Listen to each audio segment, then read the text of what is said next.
Assalamualaikum warahmatullahi wabarakatuh. Kami dari kelompok 8 akan mempresentasikan materi tentang kebermanfaatan akuntansi syariah. Adapun anggota kelompok kami yaitu Anita Nur Afifah dengan NIM terakhir 034, Farah Desti Syesarani NIM terakhir 035, Khairunisa NIM terakhir 037, dan Abdur Rozak NIM terakhir 038. Untuk pembahasan yang pertama terkait tren ke arah akuntansi pertanggungjawaban. Tujuan akuntansi untuk pertanggungjawaban disebutkan dalam True Blood Committee sebagai berikut. Laporan keuangan bertujuan memberikan informasi yang berguna untuk menilai kemampuan manajemen menggunakan kekayaan perusahaan atau accountability secara efektif dalam mencapai tujuan perusahaan. Di samping untuk pengambilan keputusan, laporan keuangan juga harus dapat dijadikan sebagai alat menilai pertanggungjawaban manajemen atau accountability dalam mengelola resources yang dipercayakan kepadanya. Kemudian yang pertama, kemampuan akuntansi. Akuntansi hanya mencatat transfer yang bersifat reciprocal transfer, yaitu transfer yang terjadi secara timbal balik, di mana perusahaan mengeluarkan resources dan mendapatkan timbal baliknya yang mempunyai manfaat. Sedangkan transfer yang bersifat non-reciprocal belum menjadi bagian yang dicatat oleh akuntansi keuangan. Lalu yang kedua, private versus public sector. Dalam perkembangan sistem kapitalisme sejak revolusi industri sampai saat ini, arah perhatian akuntansi terfokus pada private sector, khususnya sektor komersil. Dalam perkembangannya, sistem kapitalisme ini semakin sosialis. Para pencetus dan pengikutnya semakin etis dan semakin memperhatikan aspek di luar dari hanya kepentingan sektor atau investor tadi. Keadaan ini semakin disadari sehingga masyarakat menuntut agar private sector harus berperilaku sebagaimana masyarakat lainnya. Lalu yang ketiga, enterprise theory. Teori ini bukan hanya memfokuskan perhatian akuntansi pada perusahaan atau pemilik, tetapi adalah enterprise yang mencakup para stakeholders, yaitu pemilik, pegawai, kreditur, supplier, pemerintah, dan masyarakat seluruhnya. Akuntansi tidak hanya diharapkan untuk menopang kepentingan orang per orang, investor saja, tetapi harus juga memperhatikan ke semua variabel. Kemudian yang keempat, decision usefulness. Proses pengambilan keputusan ekonomi tidak bisa lagi hanya dengan mengandalkan informasi kuantitatif atau informasi finansial yang disuplai oleh akuntansi. Bahkan dalam hal tertentu unsur non-finansial data lebih penting dalam melahirkan keputusan yang tepat. Keadaan ini mengarahkan akuntansi lebih baik pada bidang accountability. Lalu yang kelima, terkait accountability.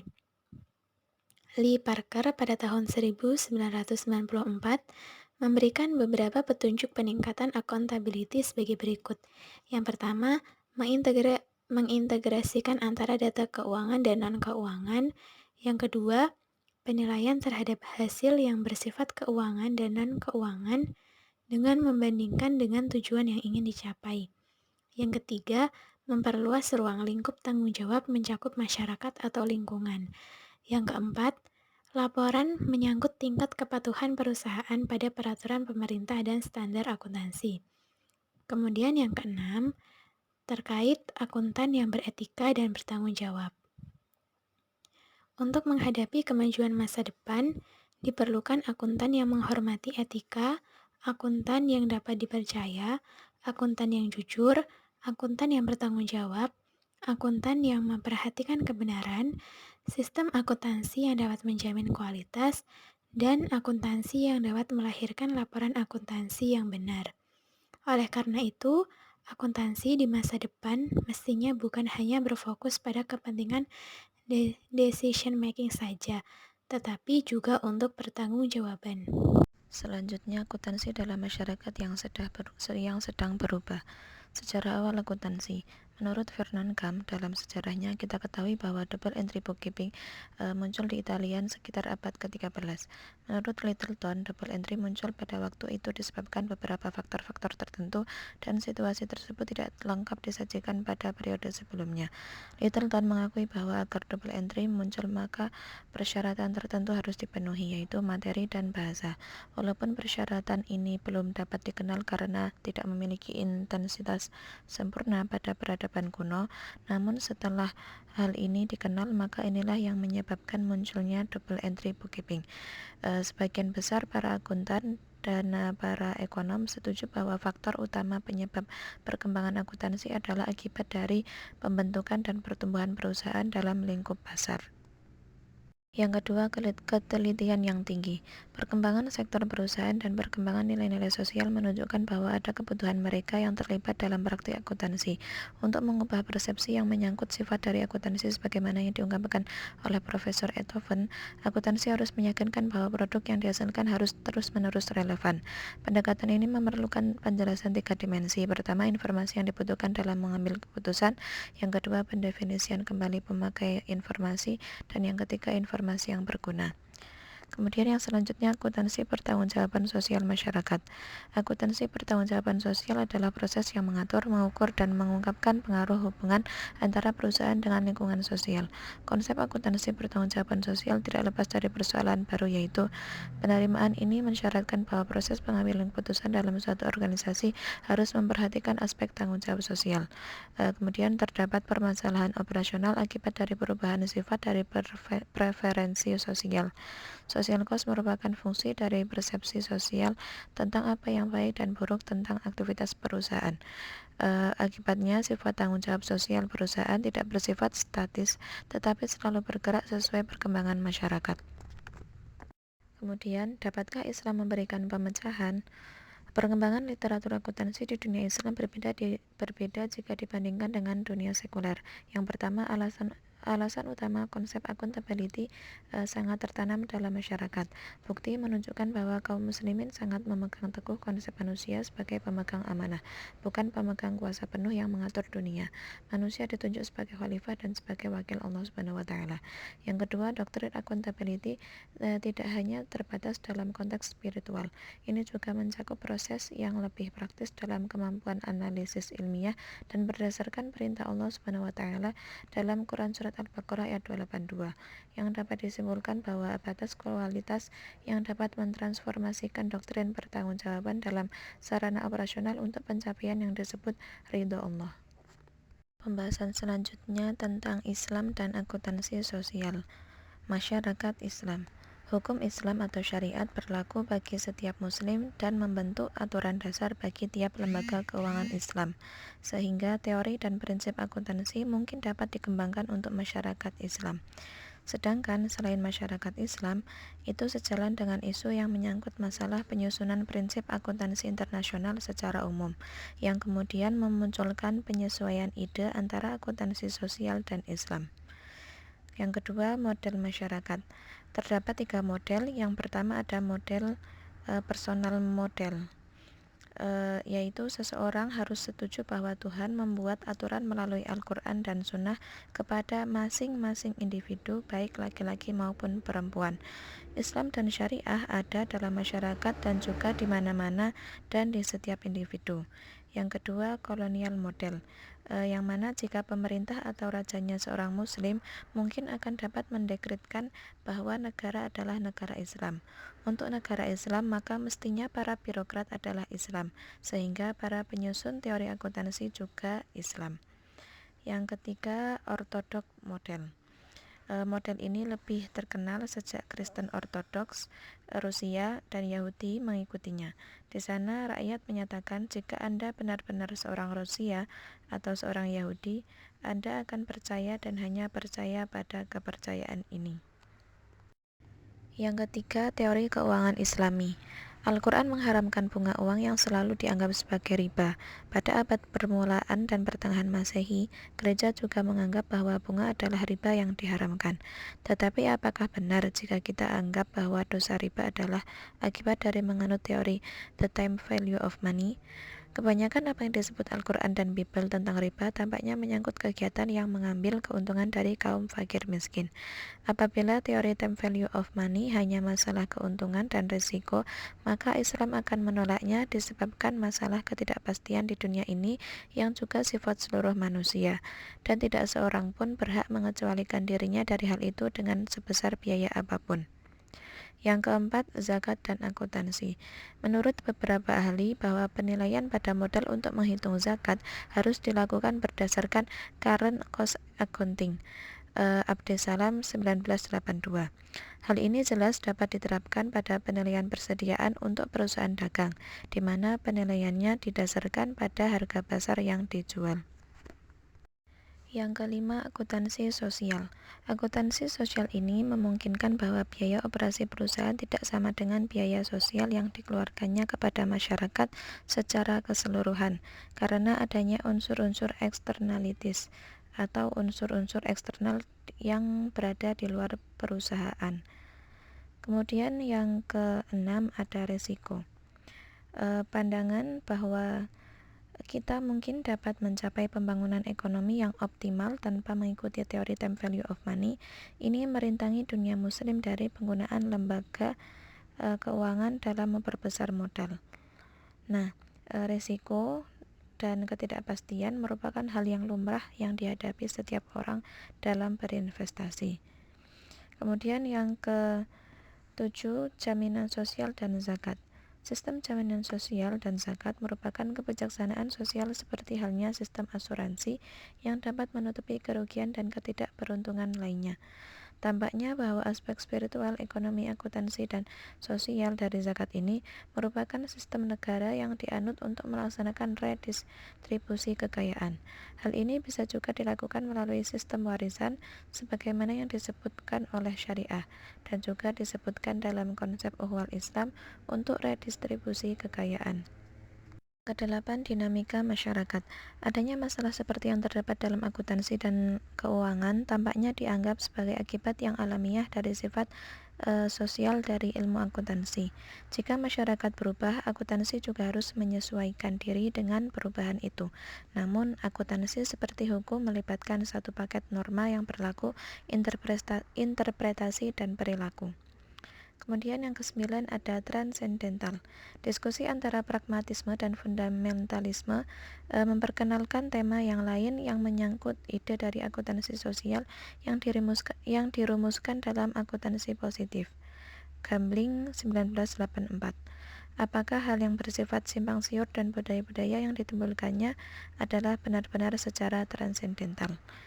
Kemudian yang ke-10, perkembangan teori. Tidak ada alasan tersembunyi mengapa tidak ada teori akuntansi yang lengkap pada masa post-Newtonian, dan juga tidak ada teknologi akuntansi yang menggambarkan teori itu.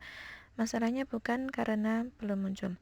Pada tata buku double entry dan sistem akuntansi yang didasarkan pada sistem double entry tersebut, yang mana double entry itu muncul setelah Newton dan Descartes selama beberapa tahun kemudian, atau periode 1200 sampai 1600 Masehi. Itu telah meletakkan dasar-dasar ilmu modern termasuk ilmu keuangan. Baik, untuk selanjutnya yaitu agama, elemen budaya dalam harmonisasi akuntansi internasional. Budaya memiliki pengaruh terhadap praktek dan kebijakan akuntansi di suatu negara. Perbedaan di setiap negara itu sendiri dapat menghambat harmonisasi internasional. Banyak faktor yang telah ditemukan, di antaranya yaitu perbedaan profil dari pihak pemakai, struktur profesi, sifat-sifat dari organisasi, bisnis lokal, dan selanjutnya keadaan ekonomi yang selalu berubah, seperti tingkat inflasi, tingkat pertumbuhan ekonomi, keadaan neraca pembayaran, neraca perdagangan, stabilitas kurs mata uang, tingkat pemilikan perusahaan antar swasta dan negara, sistem hukum, kebijaksanaan, tingkat pendidikan, dan campur tangan pemerintah terhadap kegiatan bisnis. Budaya, idiosinkratis dan transendental. Budaya dalam konteks ini dianggap merujuk pada semua faktor sosial, politik, dan faktor lain yang mempengaruhi perilaku individu. Oleh karena itu, agama sudah dianggap termasuk salah satu faktor budaya. Agama memiliki potensi untuk diterima bukan saja di suatu negara, tetapi bahkan melampaui negara. Dalam banyak analisis, harmonisasi yang diartikan sebagai penggunaan teknik dan konsep dasar akuntansi dari luar yang ingin dicapai lebih sebagai masalah jurisdiksi dan proses politik daripada melakukan upaya mengubah filosofinya. Adapun perjalanan praktek akuntansi adalah dari barat ke timur. Mungkin lebih baik dijelaskan melalui kemajuan ekonomi dan politik dunia barat. Ditandai dengan kemajuan barat itu. Ironisnya hal itu diduga sebagai pengaruh dari Kristen dan melupakan tradisi yang dikenal dalam filosofi timur. Mahoney 1990 pp 8-10 menjelaskan bahwa penghargaan yang berlebihan pada etika kerja dari filosofi dasar Protestan yang mendasari penggunaan orang Amerika terhadap moto bekerja atau mati dan segala cara dilakukan dalam bisnis. Sebaliknya, menurut Menan 1986 mengemukakan bahwa bagi pengikut Islam, pertimbangan individu harus tunduk pada pertimbangan etika. Islam menghendaki integrasi antara masalah ekonomi dan masalah dunia lainnya dengan paradigma tauhid. Permasalahan harmonisasi akuntansi telah berlangsung tanpa memperhatikan konsekuensi dan kemungkinan-kemungkinan. Pada khususnya, tampak masih sedikit pengertian bahwa tidak seperti tradisi barat, etika bisnis yang mendasar berjalan secara otomatis dari praktek agama, bukan dari masyarakat atau profesional. Tradisi Islam. Islam yang menurut bahasa berarti keselamatan dan kepatuhan adalah agama yang disampaikan oleh Nabi Muhammad SAW. Pengikut Islam harus patuh kepada Tuhan dan menghargai tujuan penciptaan dunia. Ras manusia menurut Islam adalah ketentuan Tuhan.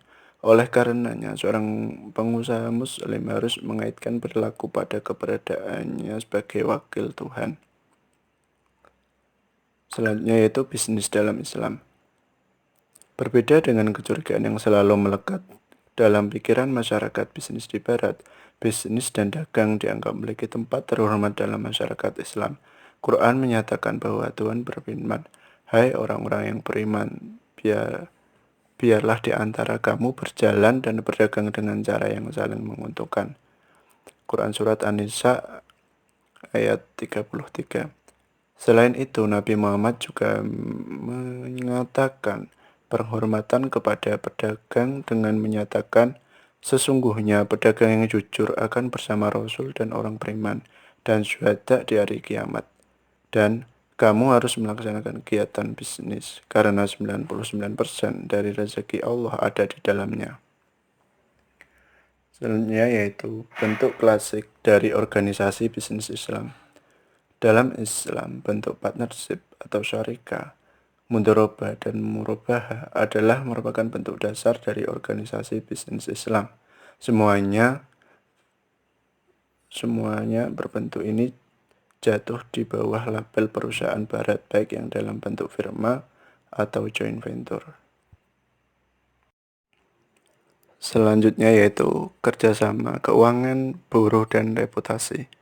Seperti halnya di barat, partnership dalam Islam dapat dikelompokkan dengan melihat pada bentuk modal yang disetor oleh partner yang bisa sebagai penyertaan modal syirkah, atau biasa disebut syirkah mal, sebagai penyertaan tenaga kerja, atau biasa disebut syirkah amal, dan sebagai penyertaan modal, atau biasa disebut sebagai syirkah wujuh. Selanjutnya yaitu mudharabah. Dalam bentuk kerjasama ini, seorang investor atau sekelompok investor menyerahkan dan meyakinkan modal atau barangnya kepada seorang agen atau manajer. Penyertaan dimaksudkan bahwa si agen akan mengembalikan modal pokoknya kepada investor beserta bagian laba yang telah disepakati bersama. Sebagai penghargaan, si agen memperoleh bagian laba. Kerugian dari bisnis yang gagal ditanggung investor. agen tidak bertanggung jawab pada timbulnya kerugian.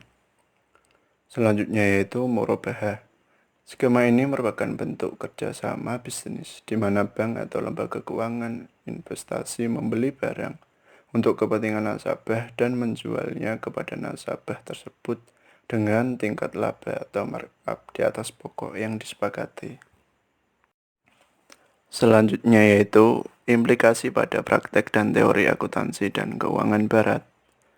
Dengan adanya laporan mengenai hal yang menyangkut ketidakpastian dengan eksploitasi dalam bisnis, dasar bisnis barat tradisional, khususnya yang diambil dari mekanisme diskonto, pada dasarnya dilarang. Bentuk sistem ekonomi alternatif menurut tradisi barat juga bergeser. Prinsip dasar dari ekonomi Islam berada di antara konsep kapitalisme ekstrim dan komunis yang biasanya diambil dari pemikiran barat. Pemikiran pribadi dibenarkan atau dianjurkan dalam Islam. Penggunaannya sehingga memberikan penghargaan yang adil bagi pemiliknya juga dibenarkan. Tetapi pemilik akhir dari kekayaan itu berada di tangan Tuhan. Ini menurut konsep Islam. Islam menganjurkan untuk sebisa mungkin menjauhi perilaku utang. Hal ini berlawanan dengan konsep barat yang sering melakukan utang untuk suatu pembiayaan atau permodalan. Selain itu, Islam juga melarang melakukan perbuatan riba. Dalam konsep barat justru kegiatan bisnisnya tidak jauh dari riba. Salah satu contoh bentuknya yaitu bunga. Demikian akhir presentasi dari kelompok kami, kurang lebihnya mohon maaf. Wabillahi taufiq walhidayah. Wassalamualaikum warahmatullahi wabarakatuh.